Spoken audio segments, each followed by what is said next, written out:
7:33. Le agradezco al secretario de Economía, Ildefonso Guajardo, que me tome la llamada. Sé que está a punto de partir a Guadalajara para inaugurar allá el acto, la reunión de la ANTAD.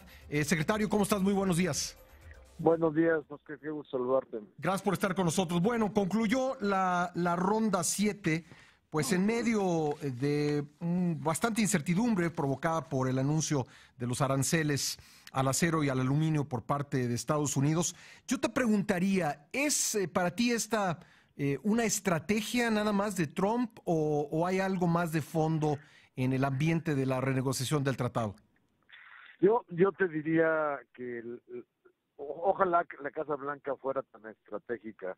Yo creo que las cosas se les presentan a veces sin decisiones claramente procesadas y pues de repente ahí están y es un tweet y es un comentario que no estaba programado en una reunión. Tú supiste que ese día que el presidente les dice a los empresarios la acción que va a tomar, pues no se había consensado dentro de su gabinete y había divisiones de opinión. Entonces, lo que nos dice es que pues claramente sigue siendo un proceso de toma de decisiones atropellado y que pues, ojalá y estuviera estratégicamente definido, ¿no? Ya dicho esto, y bajo la realidad de que es una locura no excluir los aranceles a México y a Canadá, cuando Estados Unidos le vende a México y a Canadá el 80% de su producción acerera y una buena parte de su producción de aluminio. Entonces, se dan cuenta que si esta medida no la precisan aquellos países que sobreproducen y subsidian en Asia, como China, por ejemplo, pues le va a terminar pegando a sus socios y va a tener un efecto boomerang para pegarle a ellos mismos. Entonces son salidas que se les ocurren, o sea, ven burro y se les antoja el viaje. Dicen, no, pues están negociando en México y pues vamos a aprovechar esto para decirles, no se preocupen, les vamos a quitar los aranceles si terminan rápido la negociación del TLC de una manera que nos convenga. Entonces eso no ayuda, no ayuda porque de alguna manera está condicionándote en los tiempos de una negociación, algo que de entrada no debe de existir. ¿Tú crees que terminemos en negociaciones bilaterales, como decía ayer en su mensaje Robert Lighthizer, es decir, que México termine negociando directamente con Canadá, con Estados Unidos y los otros dos países hagan lo propio? Mira, la verdad es que esta ha sido una posición que han mantenido. Dijo, preferiríamos un trilateral, pero si no se puede, estamos listos para hacer bilaterales. Nuestra posición ha sido de que perderíamos un gran valor de no tener la etiqueta de América del Norte de 3 países integrados, que tiene mucho sentido en la integración de la región. Sí hay esa puerta abierta que dejó Estados Unidos. México no la considera que sería un error bilateralizar algo que en su esencia es trilateral, y creo que eso lo dicen más por la facilidad de la negociación que el valor que tiene una integración de 3 países. Bueno, ayer se habló también de los tiempos y creo que sobre esto hay poca discusión. Estamos a 116 días de las elecciones en México, habrá elecciones provinciales importantes también en Canadá y hacia finales del año, en noviembre, en Estados Unidos, las intermedias. Yo creo que eso no está sujeto a discusión. La pregunta es si pese a estos tiempos se puede terminar antes de los comicios en México la renegociación, o es irrelevante que estos 3 países tengan comicios justo en este año, en los próximos meses. Yo creo que más que el factor de los comicios, que bueno, eventualmente para el proceso de aprobación puede tener una influencia, porque depende qué Congreso o qué Senado te va a aprobar. Pero lo que tienes que tener en mente es que para concluir una negociación pues tienes que tener el acuerdo correcto que te sirva para poderlo procesar de manera positiva en tu país y ante tus tus electores, tu gente, tus empresarios. De tal manera que se puede terminar este acuerdo antes de las elecciones, durante el debate de las elecciones o después de las elecciones. Lo importante es que tengamos la flexibilidad de los 3 países para encontrar el equilibrio que nos sirva a los 3 para poder llegar a un buen acuerdo.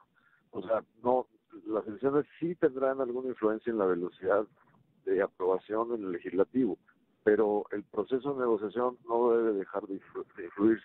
Y el único elemento que sí nos llama a todos a hacerlo lo más pronto posible es el elemento que mientras no terminemos hay incertidumbre, y la incertidumbre no ayuda a nadie. ¿Tú crees que, a lo mejor es prematuro decirlo porque no sabemos cuándo Creo que tenemos tuvimos un corte ahí en la comunicación, vamos a restablecerla en un momento más. ¿Qué comentario tengas acerca de lo dicho hasta ahora por Ildefonso Guajardo, con quien vamos a tratar de restablecer en cualquier momento la comunicación? No, interesante lo que menciona finalmente. Ayer vimos a un Robert Lighthizer con un discurso bastante constructivo, diría yo, sobre Ya lo todo por lo tenemos que de nuevo, habíamos visto. perdón, Rodrigo, Sí. perdón, Ildefonso, se cortó la llamada. Así Estaba es. yo a punto de preguntarte que tal vez la respuesta a la pregunta sea difícil porque no sabemos cuándo va a terminar la renegociación, pero ¿tú ves un escenario en el que, terminado el proceso electoral, declarado presidente electo en México, haya que volver a empezar el camino ya andado? La verdad no necesariamente. Yo te diría que el proceso de negociación es tal que lo que hemos avanzado y bastante, hemos cerrado 6 capítulos, estamos por cerrar 7, la mitad de los acuerdos que contienen este nuevo tratado, pues están hechos, tienen que ver con la modernización, con todo lo que es una ventaja, y falta todavía entrar los temas de alta complejidad, ¿no? Las nuevas ideas que puso Washington en la mesa, pero yo creo que quien llegue a ganar la elección, llegue a la presidencia, tiene dos escenarios. Uno es que de aquí a que se tome la presidencia concluya la negociación, y entonces de ahí no es tema, ya estaría depositado el instrumento del Senado. Y la otra es que no concluya la negociación y el nuevo presidente decidirá qué tipo de relación quiere mantener con Estados Unidos. Secretario, buenos días. Le saluda Rodrigo Pacheco. Preguntarle, ayer vimos un mensaje de Robert Lighthizer relativamente conciliador, el de usted también, digamos, constructivo, y Chrystia Freeland mencionaba el tema de los aranceles en materia de acero y aluminio. ¿Qué tanto una postura más áspera de parte de Canadá puede retrasar aún más el proceso, sobre todo en el avance, digamos, que ayer Lighthizer decía, bueno, pues hay que tener cierta celeridad en todo el proceso? Claro. Fíjate que la postura mexicana es una postura tan fuerte como la canadiense.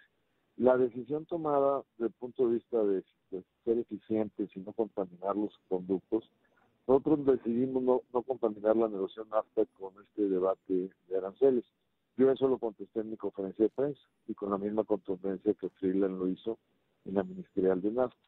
Efectivamente, ese tipo de temas diplomáticos, pues sí, pues mueven un poquito el tablero de las relaciones interpersonales de los actores, ¿no? Y sí empuja un poco la interacción para llegar a soluciones. Yo creo que esa es la parte del mayor reto, cómo ayudar a que se sienten Estados Unidos y Canadá, que han pasado por una etapa un poco de poca comunicación, para que ya le entremos a una solución integral de los temas difíciles. Y eso es el gran reto. Entonces, lo que yo siempre he dicho de estas cosas es que lo cortés no quita lo valiente. O sea, el exceso de bravuconería sin resultados, lo único que sirve es para dañar los canales de comunicación. Bueno, yo quisiera preguntarte también sobre el capítulo de las reglas de origen. Esto se dio la impresión de suspenderse cuando el representante estadounidense en esa mesa regresó repetidamente a Washington. ¿Puedes darnos un poco el contexto de por qué se dio esta salida? Se dijo que fue a hablar con las armadoras en Estados Unidos, pero ¿por qué sucedió y qué consecuencia puede tener y cuándo se retomará esta parte de la renegociación, Ildefonso? Sí, mira, parte de lo que pasó es que el negociador estaba allá en México y en un momento dado lo llamaron porque por primera vez se iban a reunir a ver en serio y a fondo los detalles con su propia industria. La posición que había puesto en la mesa era una posición no validada por su industria. Entonces, ahora yo creo que es un signo positivo que ya estén dialogando con su industria para ver cuál va a ser la posición real norteamericana. A partir de eso, pues ya ayuda a entender un poco una posición pues, que esté medianamente consensada entre ellos. Se lo llevaron para eso y siguen esas conversaciones, porque finalmente lo que deriva de ello va a ser una posición más realista que la que actualmente tiene Estados Unidos en la mesa. Entonces yo lo vi como una acción que, bueno, sí dilata o difiere el trabajo en región de origen, pero al menos da la esperanza de que sea mucho más serio y más enfocado. Por último, secretario, hablando de las reglas de origen, ¿qué tanto se han logrado consensos, digamos, con el sector automotriz mexicano, que está muy alineado con el de toda la región Norteamérica? Sobre todo porque a ratos vemos que ellos dicen no le queremos mover ni un porcentaje a estas reglas de origen. ¿Cómo va, digamos, el diálogo entre la Secretaría de Economía y el sector automotriz del lado mexicano? Mira, siempre hay diálogo. Ahora, tenemos que estar conscientes que el sector automotriz de vehículos finales que son subsidiarias de las empresas americanas, japonesas o alemanas. O sea, el diálogo claramente rebota desde las matrices de estas grandes corporaciones. O sea, hay que estar muy conscientes que estas compañías juegan en todos los terrenos, nacional e internacional, y que van a hacer lo que más les convenga. O sea, hay que ser muy conscientes de que no te puedes quedar colgado de la brocha cuando quieres ser un niño héroe y defenderte de una posición, y de repente la casa matriz de la misma empresa está pactando en Washington, ¿no? Claro. Entonces tienes que ser muy cuidadoso de cómo vas a manejar eso, y siempre tu objetivo es cuidar la inversión en México, que se generen empleos, que haya muchas oportunidades y que de alguna manera sea consistente con tu política de desarrollo industrial. Y en ese sentido, sabemos que la industria de arranque toma un papel muy protegido de decir no nos vamos a mover. La regla de origen de hace 22 años es correcta, aunque el año que hayamos usado el Ford 1992, que ya no existe y el 80% del carro se transformó, bueno, es evidente que tenemos que modernizar la regla de origen, la regional, la de contenido regional. Pero es un tema que ya tenemos que empezar a entrar en eso. Yo creo que eventualmente vamos a trabajar con la industria para lograr eso, sobre todo cuando la industria de Estados Unidos, que es parte de sus socios, pues también tenga una definición clara de qué quieren hacer con su gobierno. Pues, Ildefonso, te agradecemos estos minutos y, bueno, pues buen viaje a Guadalajara. Gracias. Gracias, un abrazo. Gracias.